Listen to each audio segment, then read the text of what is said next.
welcome to our gas planning online teach-in with Renewable Heat Now.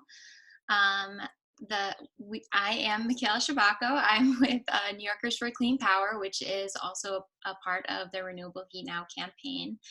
And today we have a few speakers that will be talking more about the gas planning proceeding that was released in March. We have Jessica Azulay, the Director of Alliance for a Green Economy, that will be talking about the role that Renewable Heat Now played in this gas planning docket. And then we also have Lisa Marshall, who's the co-director of Heat Smart Tompkins and a volunteer leader with Mothers Out Front, who will be helping with questions once we get into that. And then Radina Volova, the staff attorney at Pace Energy and Climate Center, who will be getting into more of the meat of the actual proceeding with a brief summary about it. And after she speaks, we'll open the floor to take questions. And so to do that, you can put your questions in the Q&A or in the chat, although they won't be saved if they're in the chat. So if you put your question in the Q&A at any point during the teach-in, then we'll be able to answer that once we open it up for questions. And so after we go through some questions on the gas planning proceeding, I'll hand it off to Lee Jishi, and the Community Engagement Coordinator for Sane Energy, and Kim Fratchett, the Director of Sane Energy, to talk more about the take action that you can do at the end of this teach-in. And they also have a really cool video that they made up that we also want to show you on how we can just all take action together. So just to review again, if you have any questions during the teach-in, just put them in the Q&A. This is recorded. We will post it afterwards and follow up with any questions we didn't get to. Okay, and I think I'll hand it off to Jessica to get us started.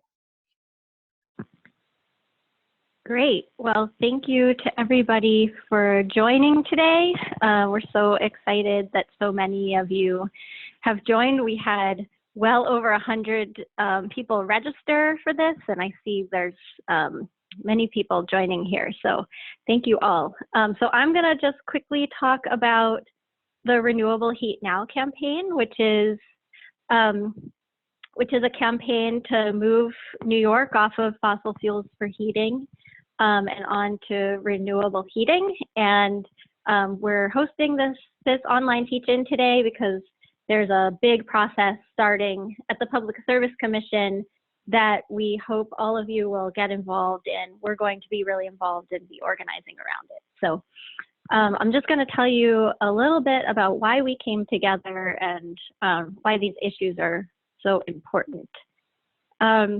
So just a quick review here, reminder that New York has a goal of reducing greenhouse gases. Actually, it's 85% by 2050 now, updated by the CLCPA. And I think most importantly for our purposes right now, the near-term goal of 40% greenhouse gas reductions by 2030. And it's really important in thinking about how to reach that goal to know where our greenhouse gas emissions come from when we talk about energy.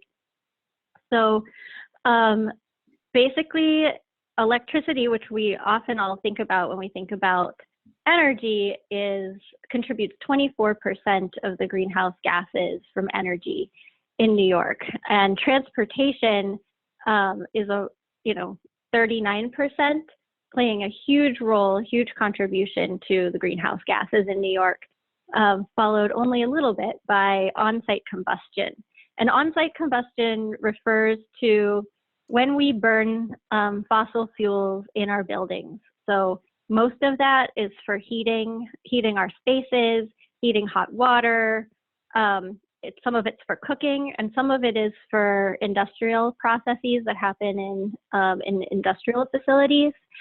And the on-site combustion, burning gas and fuel oil in furnaces in our buildings, et cetera, is where the Renewable Heat Now campaign is really focused.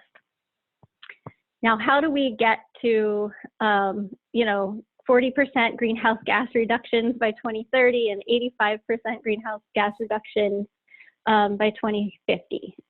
We know that there are some really clear, basic, fundamental pathways for getting there. First, we need to maximize efficiency, make sure we reduce how much we use through conservation and through energy efficient light bulbs, appliances, et cetera, doing more with less.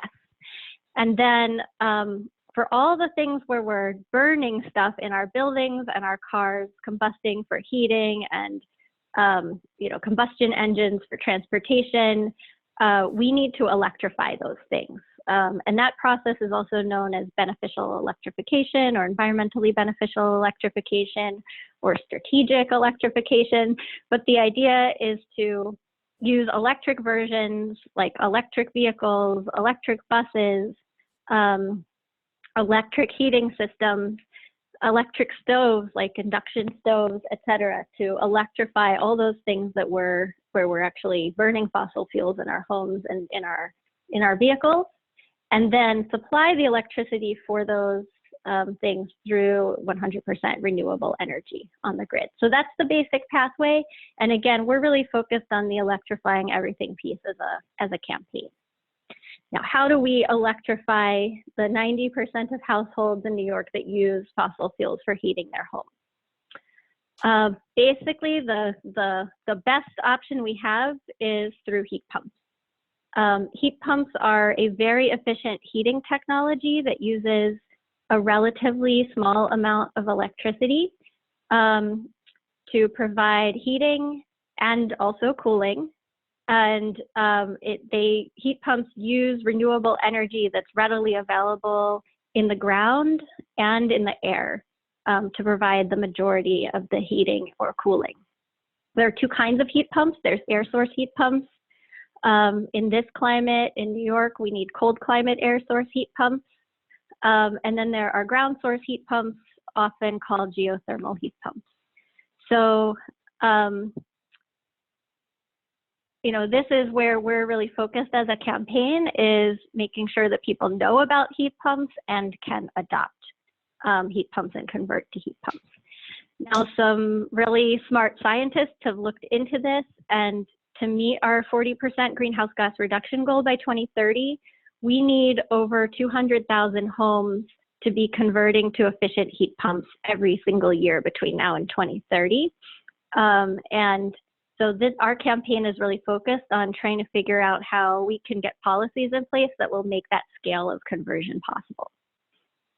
So we're working together to reduce fossil fuels used for heating and cooking. We're educating people about heat pumps through workshops and online teach-ins. We're working to accelerate the pace of heat pump adoption through advocating for policies that will enable all New Yorkers to afford to make the switch to a heat pump. These are the members of the campaign. Currently, there are 14 organizations working on this campaign together. We're all over the state. We're all different kinds of organizations: grassroots advocacy, industry associations, legal, policy experts, etc.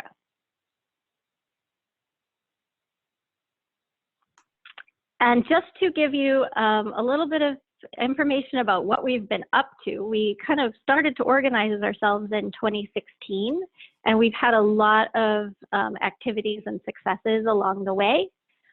Just to highlight a few of them, our press conferences and advocacy toward a geothermal tax credit resulted in a $26 million incentive program at NYSERDA for heat pumps in 2017.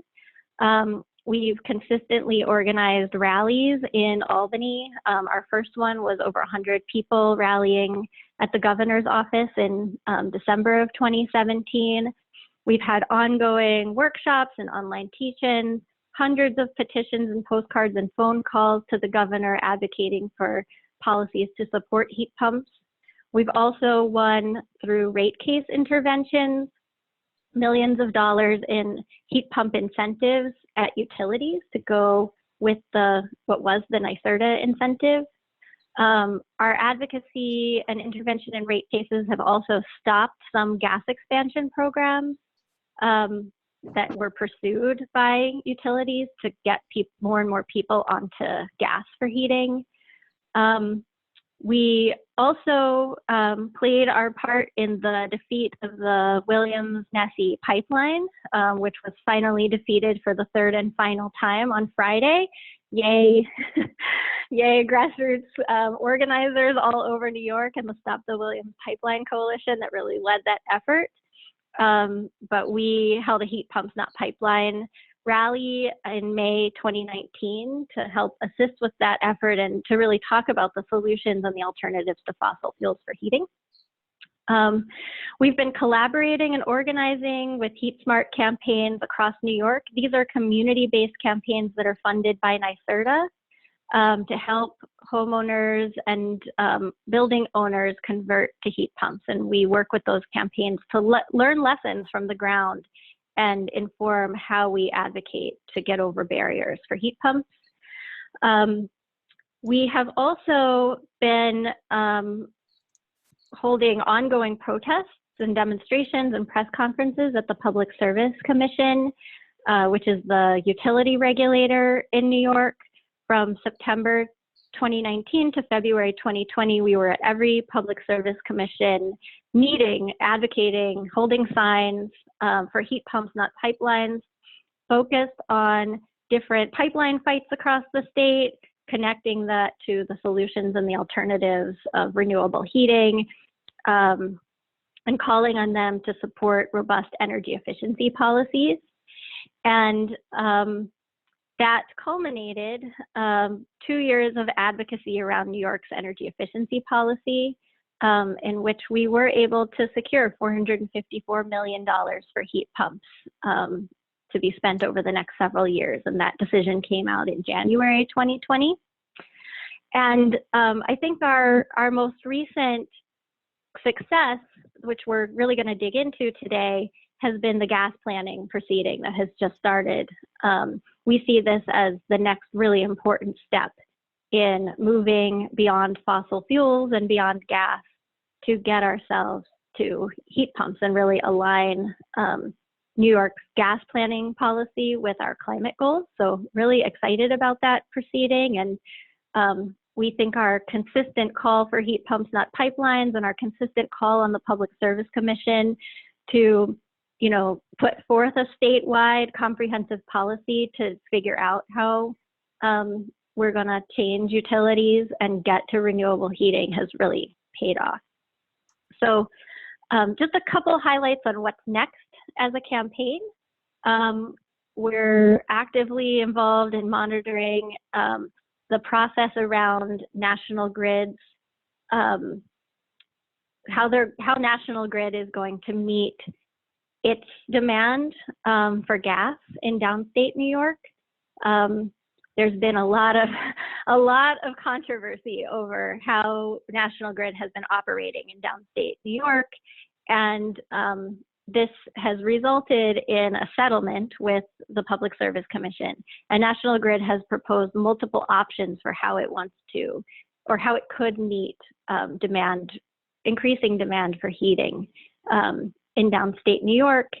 And one of those options was just taken off the table on Friday with the decision to reject the Williams pipeline permit, which is great. But there are several other gas-laden options that National Grid is proposing. And one option to do no infrastructure and meet the demand through energy efficiency, demand response, and heat pumps. And that decision is likely to come in June. So we're going to be actively involved in that. And then we're ramping up our advocacy around the new New York gas planning proceeding, which we'll be talking about a bunch today. And we're actively always involved in rate case intervention and advocacy wherever needed, wherever it's popped up for us that we need to advocate for heat pumps, and every opportunity to get more support for the transition to heat pumps. So just to close out how to get involved with our campaign, you can visit our website for action alerts or to contact us. It's at renewableheatnow.org. You can follow us on social media. We're Renewable Heat Now on Facebook and at Renewable Heat Now on Twitter. You can join our email list from our website to stay informed, and we often do action alerts over our email list, so it's a great way to stay involved. You can invite us to present in your community. We can do virtual workshops as well about renewable heating. And please participate in the gas planning proceeding, which we'll be talking about more today. And stay tuned at the end of this webinar or this online teach-in for the action video and action plan from Sane Energy Project. So with that, thank you all again for joining here. And I'm going to hand it over to Radina, who we're really excited to have on today because Radina is one of the foremost policy experts in New York on utility gas regulation. And she's been digging into this new gas planning proceeding. So with that, I will stop sharing my screen so that Radina, you can share your screen. And thank you so much for being here, Radina. Thank you so much for having me. Can everyone hear me okay? Yeah, okay, great. Thank you. You should see my little home setup. I'm sure we're all being very creative with our teleconferencing from home. Okay. Am I sharing my screen now? I'm not, am I? Okay. Thank you, by the way, for the introduction, Jessica. I really appreciate it. And I'm very excited to be here today. And as Jessica said, I'll be talking about the gas planning proceeding before the Public Service Commission. And I'll give a little background first on what we're really talking about when we talk about gas planning, as well as some of the issues that are likely to come up during the proceeding or that we want to have come up, whether other parties want them to or not. And we'll close with the timeline that we can expect for participating.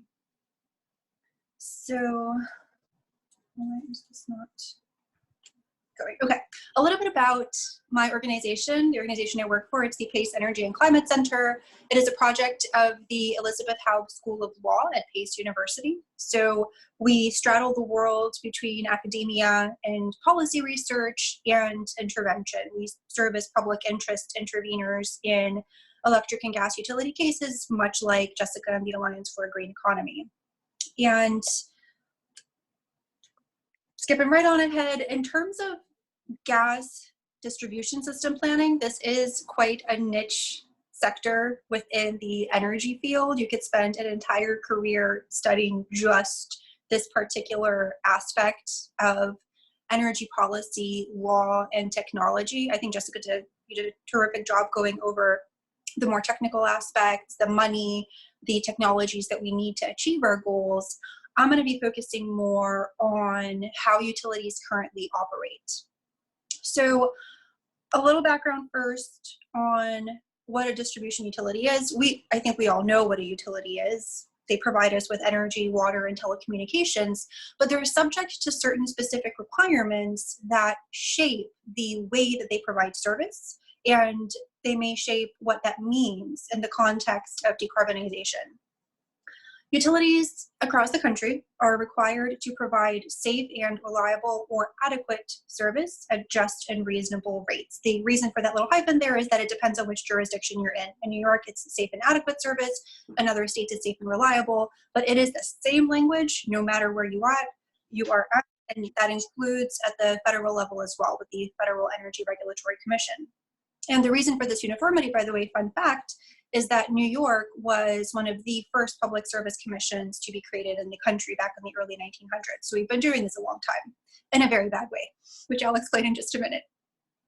The traditional responsibilities of a utility are, number one, to forecast. A utility, if it wants to serve its customers, has to know how many customers it has, how much electricity or gas their customers will need, and what market impacts there may be, how much gas will actually be available on the market based on what's happening on the production end, as well as economic factors. What is the economy likely to be?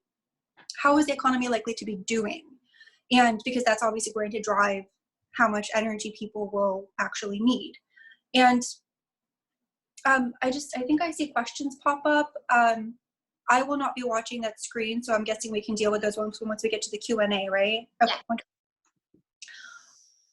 In terms of what they do after planning or forecasting, the next step is planning. So they take those numbers and they plan how they're going to serve the customers and the anticipated amount of gas that those customers will demand. And we'll discuss in a moment why current planning practices are not necessarily aligned with state energy and climate goals. They also have to maintain the distribution system. And I do want to step back and make an important point now. When we talk about utilities here in New York, we're talking only about distribution utilities, meaning they purchase the energy and serve it to us. They do not run power plants, and they do not run large-scale transmission infrastructure. In other states, utility-owned power generators and transmission lines, but not in New York. So we're talking exclusively about the distribution system under our feet.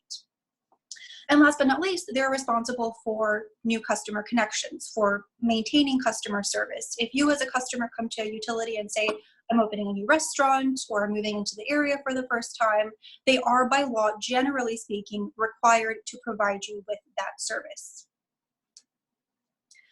Some of the challenges with the traditional model is that it's very focused on that last point, on providing that particular kind of gas service or energy service. So gas utilities provide gas, electric utilities provide electricity.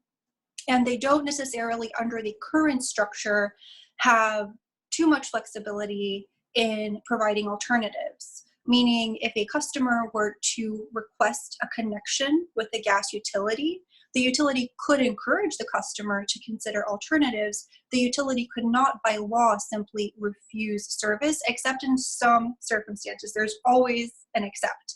But that is the general structure of our legal system. And there is a good reason for that. We don't want people to be without essential energy services. So I don't want to give the impression that this is a terrible law. We simply need to change the perception that gas is the only way to provide energy services, and per Jessica's presentation, make it possible for customers to receive their cooking and heating and hot water services by other means. Some of the specific issues we'll go through right here, beginning with forecasting. First and foremost, traditional forecasting models typically do not take into account very accurately climate change. They will take weather factors and patterns into account. They'll look back in time, because it used to be the case that looking back historically at weather would give you a fairly accurate assessment of what future weather patterns might look like. But we all know that's no longer true. It's becoming less and less true as time goes on. And so utility forecasting has to do a better job at that. On the planning end, utilities are generally focused on traditional gas infrastructure and supply, pipelines, and fracked gas. They may sometimes look at what they dub renewable natural gas. I put it in quotation marks because I think that's a terrible industry-driven name for biogas, which I think we don't need to get into it in this call, but there are some questions about, is biogas really good for the climate, and how do we address it? So other than the occasional use of biogas, typically focused on frack gas, typically focused on pipelines. And last but not least, in terms of maintenance and customer connections, very focused on infrastructure growth. And I would say that's partly due because of the utility business model, which is a bit of a complicated issue that we don't need to get into here, but suffice it to say, the way that utilities are currently compensated creates an incentive for them to invest in infrastructure. It creates an incentive for them to grow rather to reduce the size of their gas systems. So now we get to the good part. As Jessica said, we're very excited about the new proceeding that the Commission launched. It is the second of its kind in the country. California beat us to it. But they have a timeline that's very different from ours. So they will not be getting to the issues that we'll be starting to discuss this year until, I believe, sometime in late 2021. So they beat us procedurally with starting their proceeding. I think we'll beat them in terms of having to figure all of this out without necessarily having California as an example to look to. The proceeding was launched in response to multi-year advocacy and litigation by many groups, including those on this call, and it expressly addresses many, but not all, of the critical issues that we would like it to address. And when I say expressly, I mean the language is in the order. And I should say that right off the bat, just because a particular issue wasn't listed in the order, in my view, doesn't mean we can't explore it and discuss it in the proceeding. We just need to do our job as advocates to make sure that every issue that we feel is important is addressed. In terms of the overall goals, I think it's fair to say that the Commission for the first time explicitly recognized that traditional utility planning, both supply planning, making sure that there is enough gas to meet customer needs, as well as distribution system planning, seeing how customers can get their energy needs served by alternative resources like heat pumps, has been, as I said, very focused on infrastructure growth and not aligned with New York's energy and policy goals, particularly in light of the Climate Leadership and Community Protection Act. And so the Commission expressly said one of the goals is to avoid infrastructure investments where possible. I think it's a pretty big deal that the Commission included that language in the order. It's a good signal that they're willing to listen what we have to say about alternatives to gas. It also will be considering everything we just discussed in terms of what they're calling policy-aligned distribution system planning, meaning revising current utility planning practices to align them with New York State policy goals. Supply planning, this has to do with the moratoriums that have been announced here in Westchester County where we're based and down by National Grid service territory, and how those moratoriums will be handled procedurally to ensure fairness to customers. Transparency issues, that's going to be a really important issue because right now the gas planning process is unfortunately not very transparent. And non-pipe solutions, and an additional set of issues that you could address each and every one of them almost in a mini proceeding. They're quite complex, but it's reliance on peaking services. So typically, in order to meet needs for their gas customers, utilities will sometimes, and for their electric customers, they will sometimes rely on even dirtier fossil fuel resources. So how are we going to reduce that practice?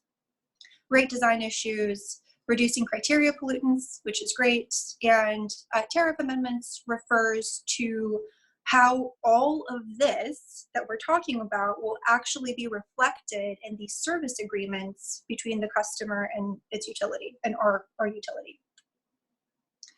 I highlighted this language here specifically because I think it really speaks to what the Commission sees as the role of this proceeding in light of the state's climate policy. So I know you see it on the screen, but I'll just read it for those who don't have screen access.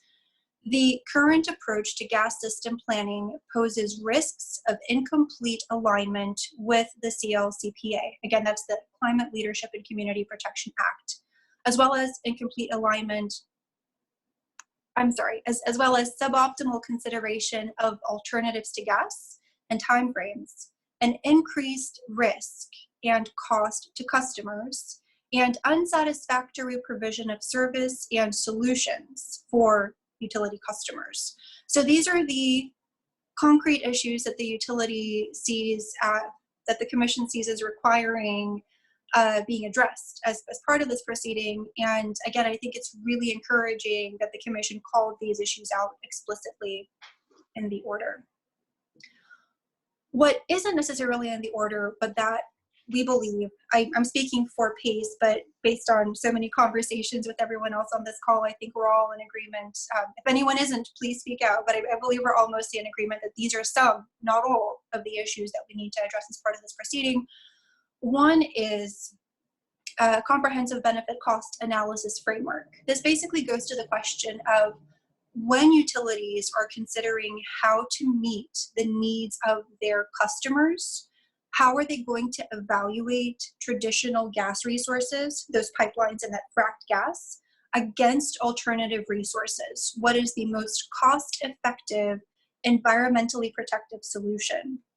And BCAs should, in theory, demonstrate that, for the most part, renewable alternatives are cost effective, but it really depends on the service territory. It gets into a whole complicated, very, very complicated issue, but it's absolutely critical. One of the reasons for which is that there are a lot of parties out there who don't believe that we can get to 100% renewable or a zero emissions future cost effectively. And BCAs are absolutely necessary to demonstrate that we can, and to drive utility investment. In addition to that, there are a number of process issues. So apart from the financials, it's about how utilities currently do planning. And that's going to include questions of what issues do they currently consider in their planning process? What sort of timeline do they use in their planning? How far out into the future are they looking? How are they doing their supply planning? What are they doing in terms of considering alternatives to gas? And again, getting to that forecasting issue, those questions of, are they adequately taking climate change into consideration when they're doing their planning? And last but not least, there are some very important issues related to regulatory revisions of the Commission's regulations and maybe of statute that may be necessary in order to eliminate the existing explicit or hidden incentives for gas infrastructure expansion. There are quite a few of those. And if we want to achieve 100% renewable distribution system, we really do have to address them. And again, these are only some of the issues. There are so many others that we would need to address, but I wanted to highlight the ones that we feel are quite critical. And then in terms of process, there are a couple of steps. 120 days since March. I think that puts us in September, I believe. August or September is the deadline for August and September for the deadlines. So the utilities are required to make some filings to provide data, which is really important, on gas demand and again, the moratorium management issue and peaking services. And I think just as importantly, the Department of Public Service, which is the clerical branch in a sense of the Commission, is required to issue a white paper making a proposal on all of these issues that we've just spoken about. I'm assuming it's going to be a fairly substantive, fairly large white paper that will recommend new processes for planning, recommend new processes for supply planning, and all of that. And I think we're at the end almost. So you have the docket number here if you wanted to look it up, but you can also, I'll share those slides after this so you have an email copy. You can just click on the link and it'll take you right to the docket. I do want to again emphasize that if we really want to be effective in this proceeding, we're going to have to make sure that it encapsulates all of the issues that are important to us and not just the ones that the Commission highlighted in this order. And I personally don't think that just because the Commission didn't highlight an issue, it doesn't consider it to be important. The order is relatively short. It's not the length of what it would need to be if the Commission were actually spelling out every single thing that it considers important as part of utility planning and aligning gas distribution utilities with state climate goals. So I will stop there. Thank you, Radina. Thank you for giving us that summary. That was really helpful. So now we have about 20 minutes to take questions either to Radina or Jessica. If people have them, you can just put them in the chat and I will read them out. So National Grid has really been pushing for biogas to justify infrastructure build out. I'd be curious to hear any arguments you have against biogas if you have time. Do you want to take that, Jessica, or should I? Why don't you go for it? Okay.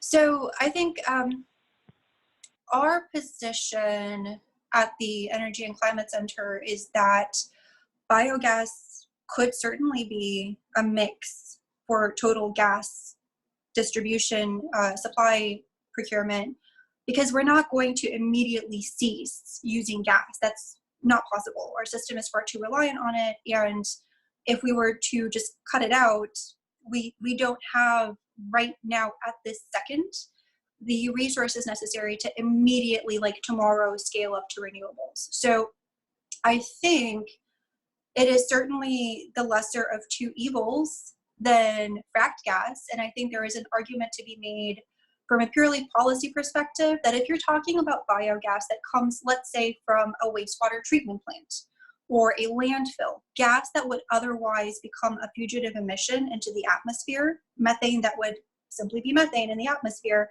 there is an argument to be made that you are at least capturing it for beneficial use. The problem becomes that utilities may be arguing that it can be a substitute or replacement for fracked gas, that it's somehow different than fracked gas, that it doesn't also produce methane emissions. And if it's being used as an argument to support infrastructure expansion, which I think for the most part it is, it's really not an alternative to winding down the gas system. So again, to summarize, so long as we are using gas, I think it's fair to inject as much of it as we can into the distribution system, but it cannot be an excuse for slowing down the transition away from gas, period. And I will also add, I think studies show that biogas is most beneficial when it is used on site as a local energy source. So very much in favor of that. Okay, great. So again, if people have questions, you can just put it in the Q&A, and then after this, we'll go into the take action. So we'll just take a few more questions. We need to examine having gas utilities convert to different thermal delivery systems, perhaps. Do you think that will be a part of this process or a goal of the process for certain areas like dense urban environments? I would say probably not. I don't get the sense that it's a goal of having them transition from being gas utilities to being thermal utilities, only because they are effectively gas utilities by law, by statute. I think you could try to make the argument around that. Maybe there's a colorable legal argument that they could provide by law something other than gas service, but it may require statutory amendment. So I don't read into this order any indication that the commission is going to try to impose those kinds of requirements. Okay. And if I could add, that doesn't mean that that's not something that people couldn't advocate for outside of the proceeding. And this question of the role of utilities in, potentially building the next generation of heating infrastructure in the state is something that many people are exploring in other states and in New York. The Renewable Heat Now campaign hasn't yet taken a position on that, but we're actively discussing what our position will be. And it's definitely something that a lot of people are thinking about and could be advocating about in the near future. Okay. All right, so next question. Will utilities include non-pipe solutions in their proposals? I am thinking of National Fuel here in Western New York that is currently in the process of building out distribution lines. I would be very surprised if they didn't. But I feel like if reading the order, it's not very specific. And in terms of the requirements, it doesn't specifically say utilities, you have to file non-pipe solutions proposals. I think it's implied.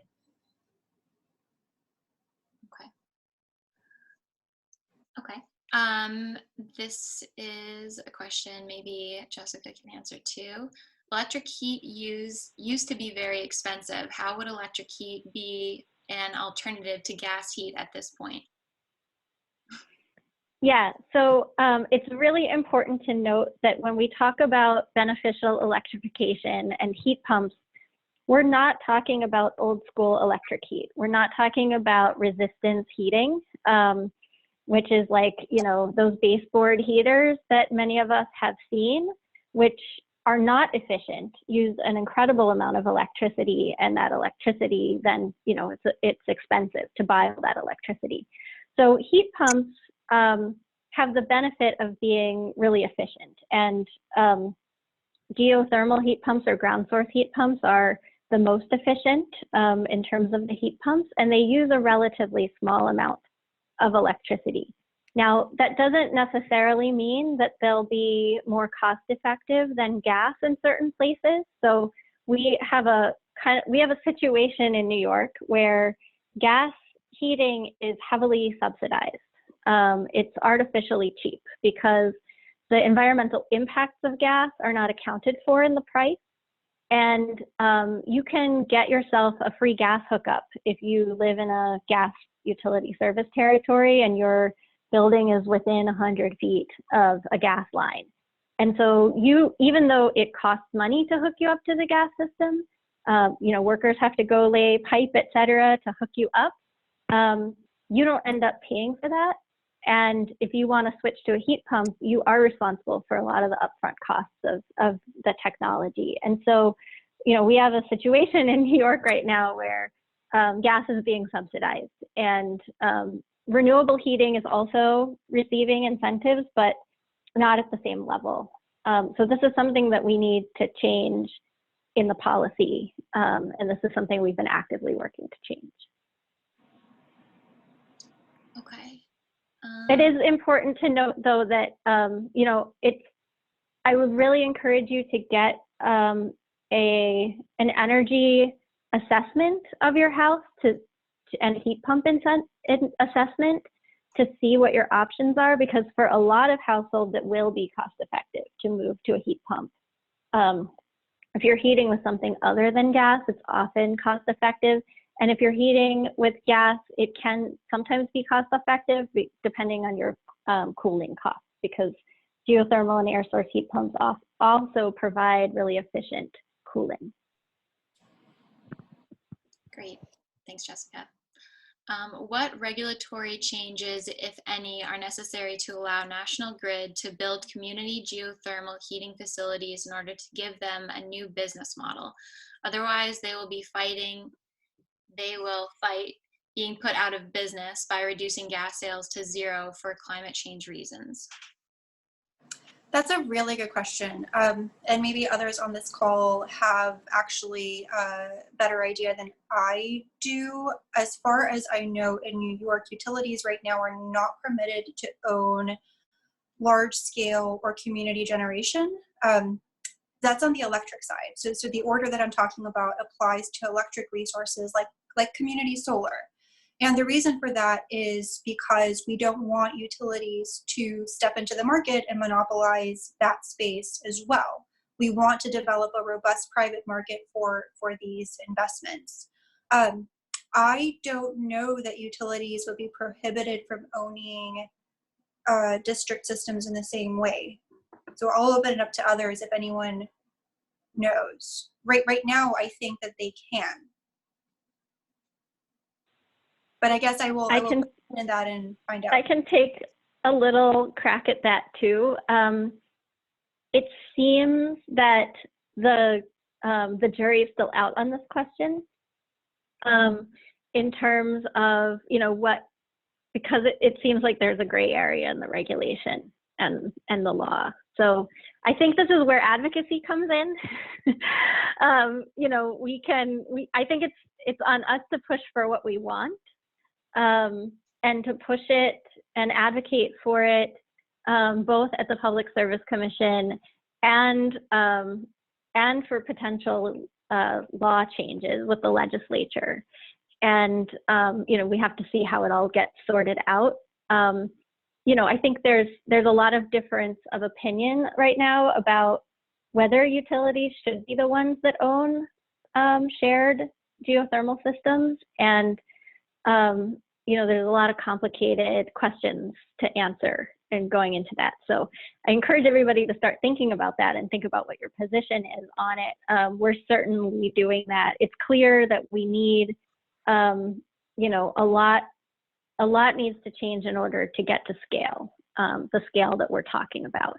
And shared district geothermal systems seem to have a lot of promise. And so if we want those, we need to think about who we want to build them and who we want to own them. And if it's helpful to framing your advocacy, I think there's two additional things. One is that utilities are allowed to try pilot projects and demonstration projects. So they're absolutely allowed to do that. And I know I saw in the comments someone mentioned a National Grid pilot. So yes, they can do pilots. And in terms of how the commission is handling this on the electric side, they say no utilities, you cannot own community energy, but if there is no market to support private investments, such as low and moderate income community shared solar projects, the utility can own the resource if there is no one else stepping up to invest. So I'm not saying that's the position we all have to take in regards to the gas side, but it's something to think about as what the commission has allowed on the electric. All right. This question goes back to the proceeding a little bit. Who is overseeing the proceeding? Maybe I'm understanding it correctly that the Public Service Commission is essentially doing an internal investigation of their own processes of reviewing utilities plans. That's correct. Yes, it is the Public Service Commission driving it, and the Department of Public Service staff in terms of who will actually be doing all of the filings and leading the discussions. It'll be the staff. And I should note that each utility has its own planning processes and forecasting methodologies. There is no unified statewide framework. So it's not like there is a concrete commission policy on these issues to work from. It's just trying to get the utilities all aligned and on the same page. Great.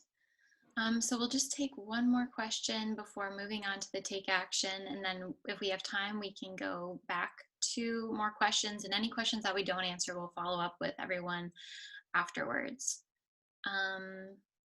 Okay, this one might be kind of a bigger question, and maybe both Jessica and Regina can tag team it.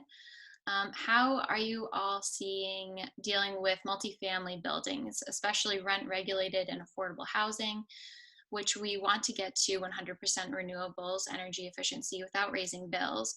And two, if we succeed and gas is rapidly reduced as the number of gas users on the grid goes down, there's a death spiral where the costs of the gas grid as a stranded asset are borne by the ever dwindling remaining users, which could create desperate impacts. What are your thoughts on that issue? Is that a concern? It's definitely a concern. The commission did list the future costs of the current gas system as one of the express issues it wants to have addressed in this proceeding. I can say more, but I don't know, Jessica, if you want to step in. I don't want to hog all of the talking. Yeah, keep going, please. So in terms of multifamily buildings, it is a special concern, particularly affordable multifamily housing. I think we already know what a lot of the issues are. It's things we encounter in the energy efficiency space all the time. Upfront financing, tenant turnover, the split incentives between landlords and tenants. There are so many issues that are cross-cutting between existing known challenges that we are trying to develop policies to address and geothermal, but with some added complications like the sometimes higher cost and technical considerations of geographic and climate conditions and when heat pumps can be most cost effective and all of that. So I think for multifamily buildings in particular, especially in light of COVID-19, because I don't think we can have the conversation without thinking about future economic impacts, we are going to have to push for a much better, number one, interagency coordination. Again, I'm really speaking primarily from the low and moderate income front because there are already a lot of, well, I don't want to say a lot, I don't know what the number is, but I'm less concerned about market rate and luxury condominiums where they have energy managers on staff and they maybe have the upfront capital to make these investments. I'm more focused on the affordable, either naturally occurring or federally or state subsidized housing market, better interagency coordination between housing, health, and energy agencies, more targeted incentives. So right now, for example, 20% of utility efficiency budgets are required to go to low and moderate income buildings. Of that 20%, 40% should go to affordable multifamily buildings. That's great, but we know it's not enough money. The New York Green Bank, for example, has been touted as this amazing resource that has invested billions of dollars in making green projects happen in New York. I don't know that they've really had major success in I'm actually being very conservative. There really has not been major success with the Green Bank supporting low and moderate income projects. And so I think it's capital, coordination, and education and outreach for building owners as well to make them aware of what resources exist out there. as well as for individual customers, getting them to understand their energy bills and what their energy options are too. So unfortunately, I don't have an easy answer. It is a daunting challenge, but we're already working on it. And I really do want to emphasize that we're not reinventing the wheel here. We know what the challenges of serving the multifamily market are for clean energy. And we have a suite of policy solutions at our fingertips that have been developed over years of advocacy by all of us that are on paper and ready to go and ready to be deployed. It's just a matter of keeping up the drumbeat and making sure that they're appropriately applied.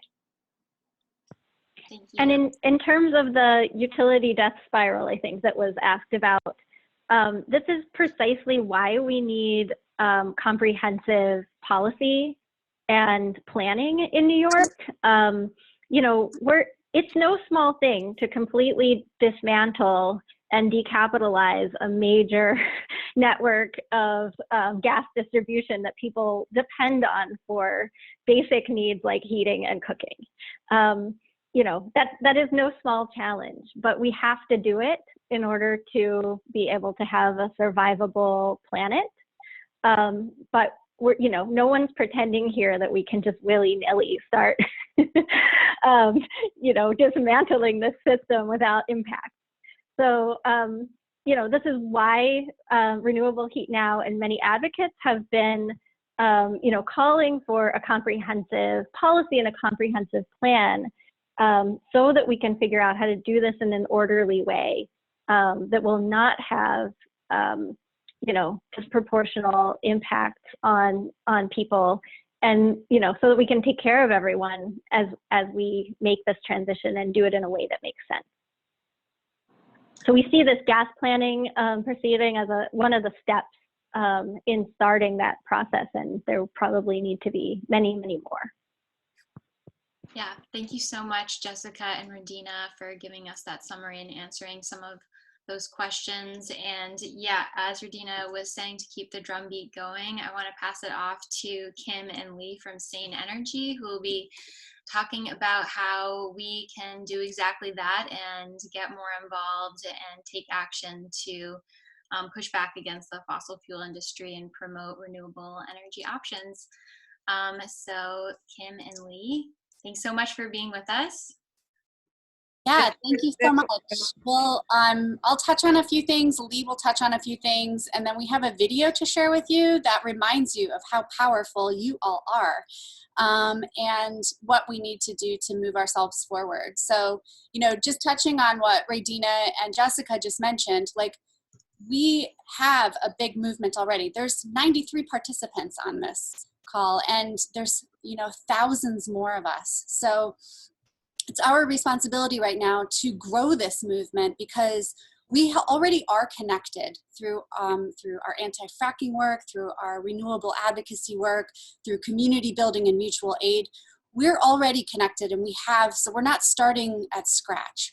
And just want to remind you that, like, the fossil fuel industry is dying right now, and they're going to get mean as they, you know, scrape to the edge of the cliff on their way down. So things are going to get rough, but if we all stick together, we can absolutely do this. But it is all of our responsibility right now on this call to get folks really active in this and really push for the world that we know is possible. So I will pass it over to Lee before I open it up to the video.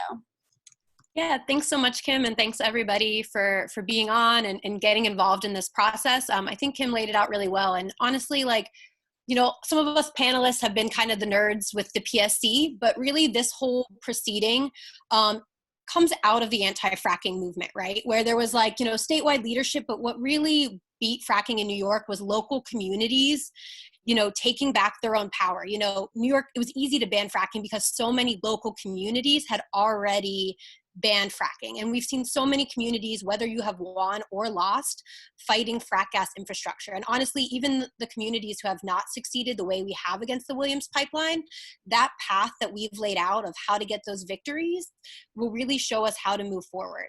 So in order to do that, we've done a couple things. One, it's putting tons and tons of comments in these proceedings. We'll be here to help, some guidance to go through all the nitty gritty of the reports and help, but so much of that is people's personal stories. So why your community doesn't want more frac gas, why maybe you want your community to be locally owned renewable energy.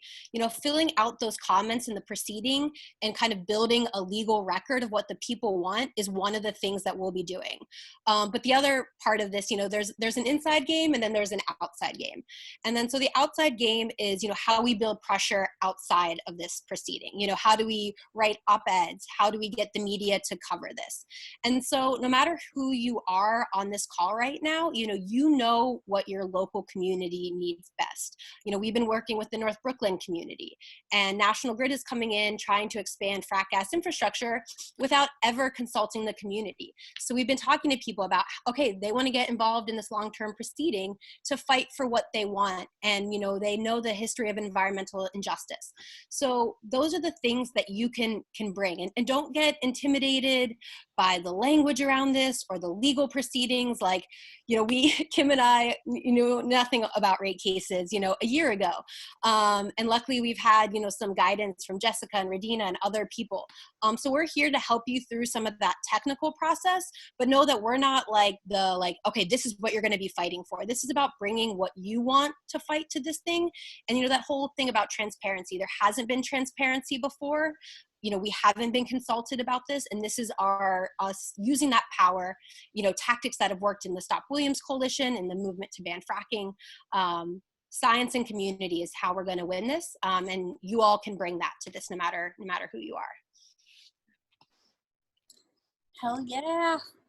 Okay, so I'm going to show you a fun video because we all need some fun in the movement, right? I am going to share my screen, and it's going to be a little bit wonky just for one quick second, but the payoff will be glorious.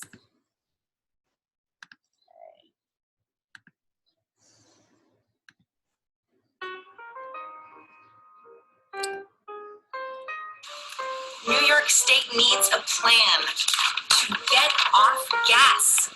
Let's do it together. We have the resources, we have the technology, we have the imagination, we have the people power. We just need the political will to finally transition us completely off of this dying fossil fuel industry and move us to the renewable, sustainable, healthful future that we all need and crave, especially now while we're in the middle of this crisis and things seem so unstable. This is not the time for a big bailout of the fossil fuel industry. It's time for a renewable future.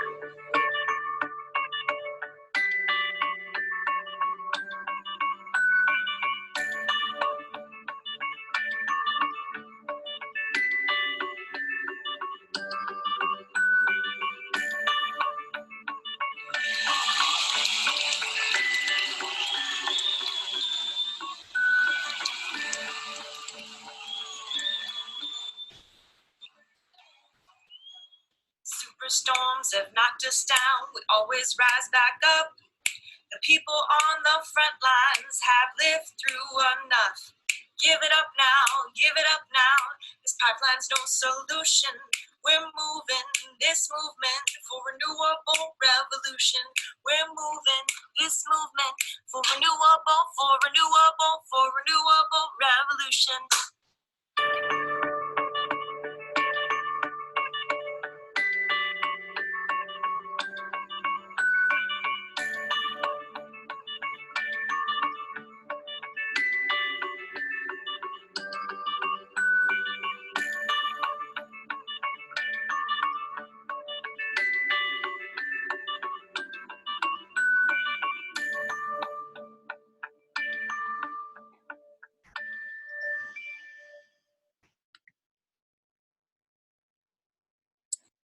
Okay, I'll pass it back to our wonderful host, Michaela. Thank you, Kim. That was such an amazing video. And yeah, we do want to emphasize everyone to make a comment. Lisa, I don't know if you want to say more about that. Yes, I don't want to keep people any longer. Thank you all so much. We had 100 people all together on this call today, which is just shows the power we are building and growing around New York to fight gas in all of its forms. Thank you so much for joining. We will follow up with you with the slides and the video. Please stay in touch with us. You can send a comment or a question into our website, renewableheatnow.org. Contact us on Facebook as well, and follow us on Twitter. We're excited that you joined us today. We know you probably still have a lot of questions, and we are going to save the questions in the chat, and we can continue to answer those. We are just viewing this webinar, or teach-in rather, as an invitation to you to join this campaign. We know that you are all, like Lee said, you're the experts in fighting gas all across New York State. And we are sort of the group that's bringing the geeky policy side to the Public Service Commission. So we know that with the power of the gas fighters in New York and the geek power from the Renewable Heat Now campaign, we cannot lose, and we're on track to victory. One last thing I want to say is just a huge hat tip to everybody who was in the Williams Pipeline Coalition, and especially the Sane Energy Project, Lee and Kim, who put together the most powerful force to fight gas in New York State. They are truly the heart and soul of the gas fight in this state, and I just am honored to be in movement with them. Now I'm gonna cry. So anyway, I think that's a great place to end. Stay in touch. We have your emails from your sign up. We will be thinking about more actions. Submit those comments. Sign our sign-on letter for your organization, and stay in touch. Have a great day, everybody. Thank you, everyone. See you next time.